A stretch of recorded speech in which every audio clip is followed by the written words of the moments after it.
வணக்கம். இன்றைய முக்கிய செய்திகள்.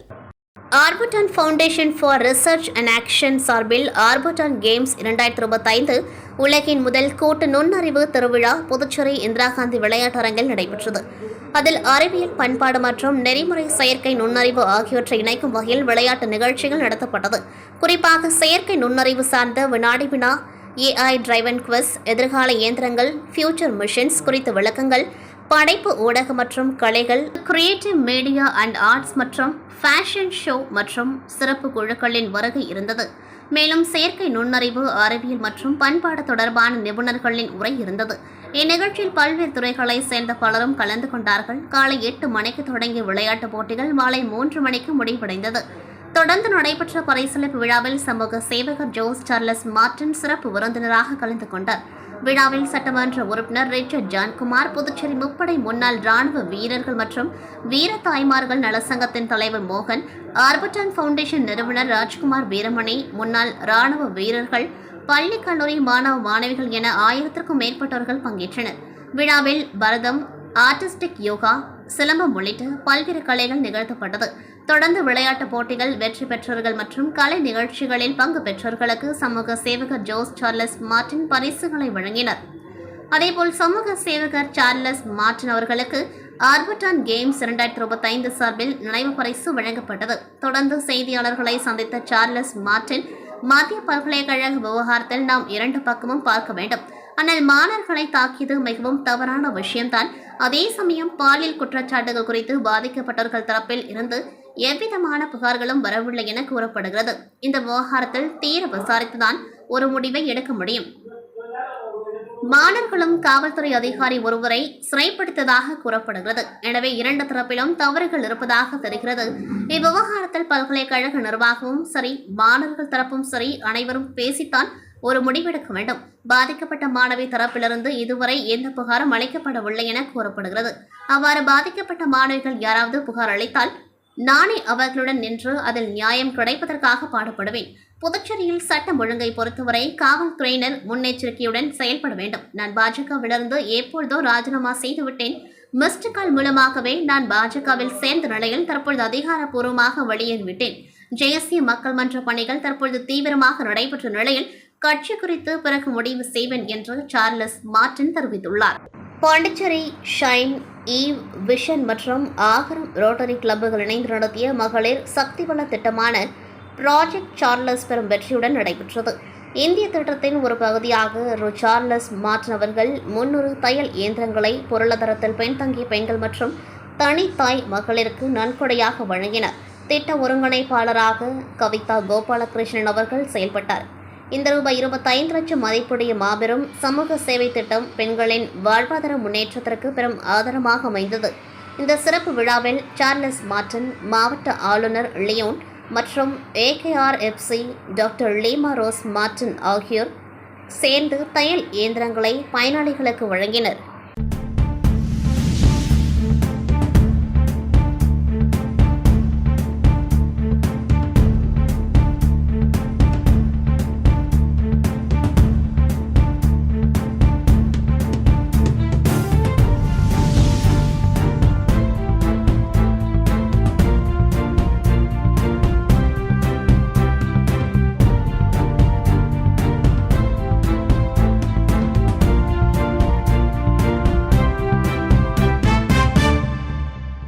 புதுச்சேரியில் கடந்த சில நாட்களாக வானம் மேகமூட்டத்துடன் காணப்பட்ட நிலையில் கனமழை பெய்யும் என்று வானிலை ஆய்வு மையம் அறிவித்திருந்தது. அந்த நிலையில் கடந்த சில நாட்களாக கடுமையான அனல் காற்றுடன் வெயில் வீசி வந்தது. இந்நிலையில் மாலையில் வானம் மேகமூட்டமாக காணப்பட்ட நிலையில் திடீரென இடி மின்னலுடன் கனமழை பெய்தது. நகர பகுதிகளான உப்பளம், முதலியார்பேட்டை, முத்தியால்பேட்டை, கடற்கரை சாலை, புதிய பேருந்து நிலையம், விமான நிலையம் உள்ளிட்ட பல்வேறு பகுதிகளில் தொடர்ந்து அதிக கனமழை பெய்தது. இரவு முழுவதும் விட்டு பெய்த கனமழையால் சாலையில் மழைநீர் பெருக்கெடுத்து ஓடியது. பொதுமக்களும் வாகன ஓட்டிகளும் கடுமையான சிரமத்திற்கு ஆளாகினார்கள். மேலும் தாழ்வான பகுதிகளில் உள்ள கடைகள் மற்றும் வீடுகளுக்குள் மழைநீர் புகுந்ததால் பொதுமக்கள் சிரமத்திற்கு ஆளாகினார்கள். கடந்த 3 தினங்களாக நகர பகுதியில் கடுமையான வெயில் வாட்டியிருந்த நிலையில் கிராமப்புறங்களில் ஆங்காங்கே தொடர்ந்து அதிக கனமழை பெய்து வருவதால் புதுச்சேரி மக்கள் கடுமையான சிரமத்திற்கு ஆளாகியுள்ளனர். 1977 ஆண்டில் புதுவையை பெரும் புயல் ஒன்று தாக்குவதாக அச்சுறுத்தல் கொடுக்கப்பட்டது. அப்பொழுதிருந்த பேராயர் செல்வநாதன் ஆண்டனி வெள்ளியனூர் லோர்தன்னை திருத்தலத்தில் இந்த பெரும் புயலில் இருந்து புதுவை, கடலூர் உயர்மறை மாவட்டம் காக்க வேண்டுமென்று ஜெபம் செய்தார். அதன் காரணமாக இயற்கை சீற்றமான அந்த புயல் வேறு இடத்தில் கரையை கடந்து புதுச்சேரி, கடலூர் உயர்மறை மாவட்டம் காப்பாற்றப்பட்டது. இதற்காக அன்னைக்கு நன்றி தெரிவிக்கும் வகையில் கடந்த 47 ஆண்டுகளாக பரிகார பாத யாத்திரை கடலூர், புதுச்சேரி உயர்மறை மாவட்டம் வெள்ளியனூர் லோர்தன்னை திருத்தலம் சார்பில் நடத்தப்பட்டு வருகின்றது. அதன்படி இன்று புதுச்சேரி மிஷன் வீதியில் உள்ள ஜென்மராகண்ணி ஆலயத்திலிருந்து புறப்பட்ட பரிகார பாத யாத்திரையில் அலங்கரிக்கப்பட்ட தேரில் அன்னை அமர வைக்கப்பட்டு ஆடம்பர தேர்பவனியாக சென்றது. இந்த பரிகார பாத யாத்திரையில் புதுச்சேரி, கடலூர் உயர்மறை மாவட்டத்தைச் சேர்ந்த அனைத்து மத மக்களும் திரளாக கலந்து கொண்டார்கள். பாத யாத்திரையானது புதுச்சேரியிலிருந்து ரெட்டியார்பாளையம், மூலகுளம், சுல்தான்பேட்டை வழியாக 11 கிலோமீட்டர் சென்று வெள்ளியனூர் லோர்தன்னை மாதா ஆலயத்தில் நிறைவடைந்தது. அங்கு கூட்டு திருப்பலியும் தியானமும் நடைபெற்றது. பாத யாத்திரை குறித்து வெள்ளியனூர் லோர்தன்னை மாதா திருத்தலத்தின் பங்கு தந்தை ஆல்பர்ட் கூறும்பொழுது, அன்னைக்கு நன்றி தெரிவிக்கும் விதமாகவும் வருகின்ற காலங்களில் புதுச்சேரி மக்களின் பாவத்திற்கு பரிகாரமாகவும் இந்த பாத யாத்திரை நடைபெற்றதாக தெரிவித்தார். இந்த பரிகார பாத யாத்திரையானது புதுவை, கடலூர் உயர்மறை மாவட்டம் வில்லியனூர் திருத்தலத்திலிருந்து ஒவ்வொரு ஆண்டும் நடைபெறுகிற ஒரு வழக்கமாக இருக்கிறது. இதனுடைய வரலாறு என்ன என்று பார்க்கிற பொழுது 1977 ஆண்டிலே புதுவையை ஒரு பெரும் புயல் ஒன்று தாக்குவதாக ஒரு அச்சுறுத்தல் கொடுக்கப்பட்டது. அப்பொழுது இருந்த நம்முடைய பாசமிகு பேராயர் பெண்மணி செல்வநாதர் ஆண்டகை அவர்கள் வில்லியனூரில் வீற்றிருக்கிற விடிவெள்ளி தூய லோர்தன்னை திருத்தலத்தில் இருக்கக்கூடிய அந்த அம்மாவிடத்திலே பரிந்து பேசி ஜெபம் வைத்தார்கள். இந்த புதுவை, கடலூர் உயர்மறை மாவட்டத்தை காக்க வேண்டும் என்று வேண்டுதல் வைத்த போது அற்புதமாக அந்த இயற்கை சீற்றம், அந்த புயல் வேறு இடத்திலே கரையை கடந்து இந்த புதுவை மாநகரம் காப்பாற்றப்பட்டது. எனவே அந்த 1977 ஆண்டிலிருந்து நன்றி பாத யாத்திரையாக இது தொடங்கப்பட்டது. பிற்பாடு 1978 பரிகார பாத யாத்திரையாக இங்கு பேராலய பங்கிலிருந்து இறைமக்கள், இந்த புதுவை வாழ் இறைமக்கள், எல்லா சமயத்தை சார்ந்தவர்களும் திரளாக ஒன்று கூடி அன்னையை தேரிலே வைத்து அலங்கரித்து ஆடம்பரமாக இங்கிருந்து நம்முடைய வில்லியனூரை நோக்கி பவனியாக வருவார்கள். எனவே இந்த ஆண்டு 47வது பரிகார பாத யாத்திரையானது நடைபெற இருக்கிறது. எனவே அனைத்து மக்களும் இதில் திரளாக எந்த விதமான வேறுபாடும் இல்லாமல் கலந்து கொண்டு அன்னைக்கு புகழை செலுத்துகிறார்கள். எனவே இந்த புதுவை மாநகரை தொடர்ந்து அந்த அன்னை காத்ததற்காக நன்றியாகவும், வரக்கூடிய நாட்களிலே மக்களுடைய பாவத்திற்கு பரிகாரமாகவும் இந்த பாத யாத்திரையானது நடைபெறுகிறது. புதுச்சேரி மாநிலம் வெள்ளியனூர் கொம்யூன் ஓசடு சட்டமன்ற தொகுதிக்குட்பட்ட கோடப்பாக்கம் கிராம நுழைவாயிலிருந்து மந்தை விளை திடல் வரை சிமெண்ட் கான்கிரீட் சாலை புதுப்பித்தல் மற்றும் தேவையான இடங்களில் யூ வடிவ வாய்க்கால் புனரமைப்பு பணிக்கு புதுச்சேரி பொதுப்பணித்துறை மூலம் ரூபாய் 67.33 லட்சம் செலவில் பூமி பூஜை விழா நடைபெற்றது. இதில் தொகுதி சட்டமன்ற உறுப்பினரும் முன்னாள் அமைச்சருமான சாய் சரவணகுமார் கலந்து கொண்டு சாலை அமைப்பதற்கான பணியினை பூஜை செய்து துவக்கி வைத்தார். தொடர்ந்து சேத்திரப்பட்டு கிராமத்தில் பிரதான சாலை சந்திப்பில் தடுப்புடன் நடைபாதை அமைக்கும் பணிக்கு 24.03 லட்சம் செலவில் நடைபாதை அமைக்கும் பணிக்கான பணியினை தொகுதி சட்டமன்ற உறுப்பினரும் முன்னாள் அமைச்சருமான சாய் சரவணகுமார் கலந்து கொண்டு பணியை பூஜை செய்து துவக்கி வைத்தார். இந்நிகழ்ச்சியில் முன்னாள் அமைச்சரின் துணைவியார் அண்ணா பிரபாவதி, சமூக சேவகி சுஜாதா, பொதுப்பணித்துறை கட்டடங்கள் மற்றும் சாலைகள் வடக்கு கோட்ட செயற்பொறியாளர் வைத்தியநாதன், உதவி பொறியாளர் ஸ்ரீனிவாசராம், இளநிலை பொறியாளர் அருண் ஆனந்த், பாஜக பிரமுகர் புருஷோத்தமன் மற்றும் ஊர் பொதுமக்கள் திரளாக கலந்து கொண்டார்கள். புதுச்சேரியில் இருந்து வெள்ளியனூர் பேராலயத்திற்கு பாத யாத்திரை சென்ற பக்தர்களுக்கு பாஜக மாநில துணைத் தலைவர் உழவர்கரை சரவணன் சிற்றுண்டிகள் வழங்கி வழி அனுப்பி வைத்தார். புதுச்சேரி வெள்ளியனூரில் அமைந்துள்ள தூய லோர்தன்னை திருத்தலத்தின் 47வது பரிகார பாத யாத்திரையை முன்னிட்டு உழவர்கரை தொகுதியில் பல்வேறு இடங்களில் பாஜக மாநில துணைத் தலைவரும் சமூக சேவகருமான சரவணன் தலைமையில் சிற்றுண்டிகள் வழங்கப்பட்டது.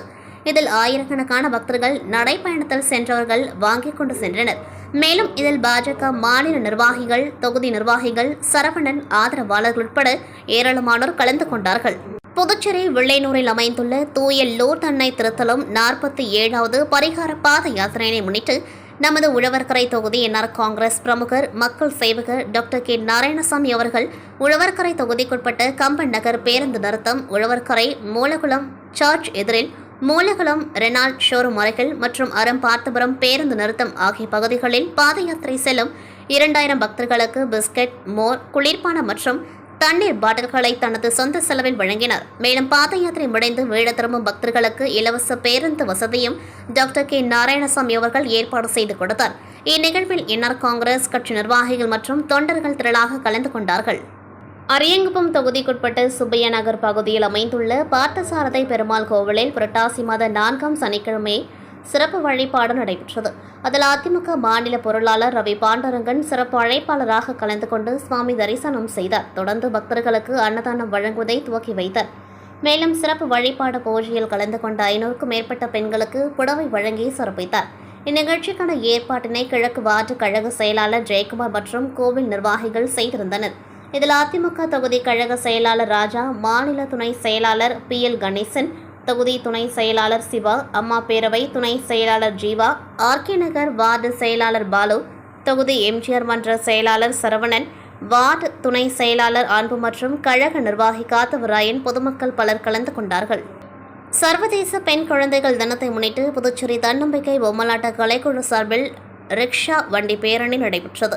இந்நிகழ்வில் புதுவையில் உள்ள சமூக அமைப்புகள் மற்றும் குழந்தைகள் பலரும் கலந்து கொண்டார்கள். இந்நிகழ்வின் முக்கிய நோக்கமாக குரல் கொடுப்போம், பாலியல் வன்கொடுமைகளுக்கு எதிராக குரல் கொடுப்போம், காத்திடுவோம், பெண் குழந்தைகளை காத்திடுவோம் என்ற விழிப்புணர்வு பேரணியை தன்னம்பிக்கை பொம்மலாட்ட கலைக்குழு நிறுவனர் எலிசபெத் ராணி பொம்மை உடை அணிந்து நிகழ்வினை துவக்கி வைத்தார்.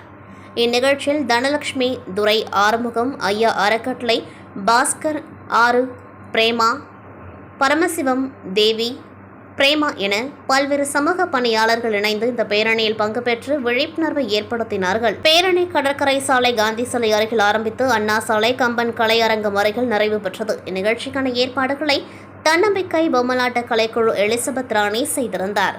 புதுச்சேரி கொம்பாக்கம் அடுத்த தமிழக பகுதியான சந்தைக்குப்பம் கிராமத்தில் உள்ள புனித குழந்தை இயேசுவின் தெரேசால் ஆலய ஆண்டு பெருவிழா நேற்று முன்தினம் கொடியேற்றத்துடன் துவங்கியது.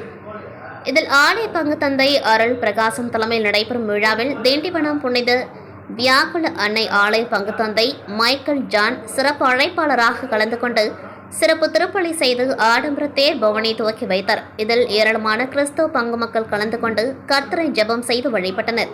மேலும் இந்நிகழ்ச்சியில் சிறப்பு விருந்தினராக அலெக்சாண்டர், குபேர், துரை ஆகியோர் விழாவில் கலந்து கொண்டு சிறப்பித்தனர்.